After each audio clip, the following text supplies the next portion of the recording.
Last time మాట్లాడుకున్నాం Ramoji film సిటీలో దయ్యాలు అని చెప్పేసి చాలామంది సెలబ్రిటీలు చెప్పారు. తర్వాత ఒకరి తర్వాత ఒకరు కాజోల్ లాంటి వాళ్ళు చాలామంది మాట్లాడిన తర్వాత చాలా ఆర్టికల్స్ కూడా వచ్చాయి. ఇట్స్ ఓకే, అది అయిపోయింది. ఇప్పుడు మళ్ళీ అన్నపూర్ణ స్టూడియోలో దయ్యాలు అని అనేసరికి అటెన్షన్ ఉందిలే. బట్ కాకపోతే ఏంటంటే విషయం ప్రజెంట్ బిగ్ బాస్ హౌస్లో జరిగే టాస్క్ దానికి ఏం పెద్ద సంబంధం ఏం లేదు. బిగ్ బాస్ హౌస్లో ప్రజెంట్ గోస్ట్ టాస్క్ అనేది రన్ అవుతుంది. బిగ్ బాస్ హౌస్ గురించే మాట్లాడుకుందాం. దయ్యం అనేది కొంచెం పక్కన పెట్టేద్దాం కాసేపు. ఈ టాస్క్ నిజంగా బాగానే ఉంది, కొంచెం ఎంటర్టైనింగ్గా ఉంది. మనం ముఖ్యంగా తనుజ గురించి మాట్లాడుకోవాలి. సచ్ ఏ బ్యూటిఫుల్ బ్రెయిన్ అనిపిస్తుందా లేకపోతే కన్నింగ్ బ్రెయినా ఏంటో అర్థం కావట్లేదు. బట్ ఏదో ఒకటి ఆటకైతే కావాల్సిన బ్రెయినే ఇది.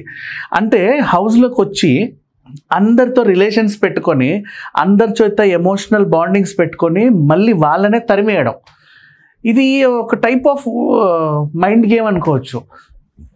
లాస్ట్ టైం దివ్యల మాధుర్ని కూడా ఆ వీక్ అంతా ఆవిడతో బాండింగ్ పెట్టుకొని లాస్ట్కి వచ్చేసరికి ఆమెకు వాడలా, అంటే ఆమె కొంచెం స్ట్రాంగ్ కంటెస్టెంట్ అని అనిపిస్తే బయటికి తరిమేయడం. ఫస్ట్ భరణిని కూడా తను స్ట్రాంగ్ అనుకుంటే బయటికి తరిమేసిన తర్వాత అంటే ఇప్పుడు నామినేషన్కి వచ్చి ఎలిమినేట్ అయ్యాడు అంటే బయట ఓట్ బ్యాంక్ ఎక్కువ లేదని అర్థం మైండ్ సెట్ ప్రకారంగా.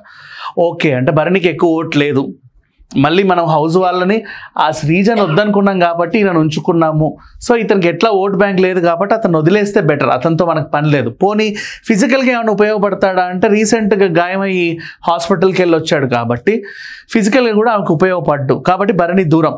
నెక్స్ట్ దివ్యల మాదిరి అంటావా, ఇక అంటే ఎప్పుడు ప్రోమోస్లో కనిపించే వ్యక్తులకి మైలేజ్ ఎక్కువ వస్తుంది, రోజు ఏదో ఒకటి అరుస్తా ఉండేవాళ్ళని.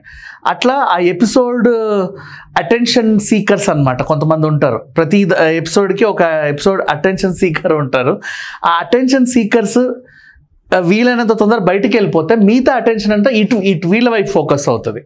ఇదొక స్ట్రాటజీ. నెక్స్ట్ మళ్ళీ ఇమాన్యుయల్ని కూడా నిన్న ఇప్పుడు నామినేషన్లో ఇద్దరు బాగా కొట్లాడుకున్నా కూడా ఇమాన్యుయల్ లాక్ చేశాడు చాలా తెలివిగా. ఓహో వీడు చాలా తెలివిగా నన్ను లాక్ చేశాడు అని తెలియగానే సాయంత్రం వెళ్ళి మళ్ళీ అతనితో బాండింగ్ పెట్టుకుంది. ఇకపోతే రాము రాథోడ్, ఇక అతని గురించి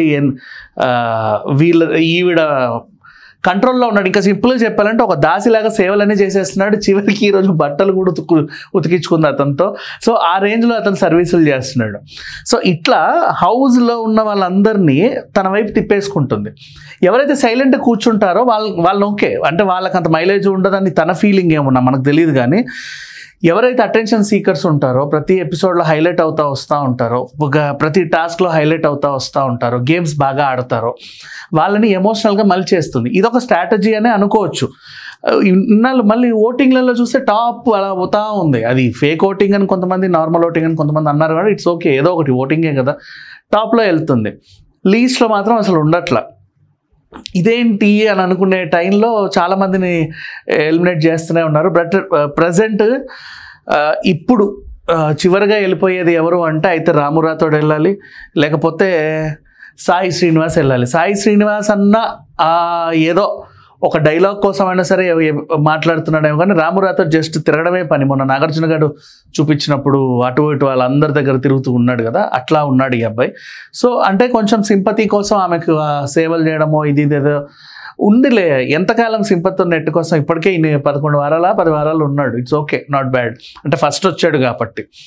సో వైల్డ్ కార్డ్ నుంచి వచ్చిన శ్రీనివాస్ని మళ్ళీ పంపే అవకాశం ఉందేమో అనిపిస్తుంది. లేదా ఓటింగ్ ప్రకారం అంటే ఇద్దరు అలాగే ఉన్నారులే, ఒక దగ్గర కొంచెం అటు కొంచెం ఇటు. హాట్స్టార్ ఓట్లు మనకు చెప్పరు కాబట్టి ప్రైవేట్ సైట్స్ కొన్ని ఉన్నాయి, 3 ప్రధానంగా ఉన్నాయి. వాటిల్లో చూసుకుంటే మాత్రం లీస్ట్లో ఇతనే ఉన్నాడు.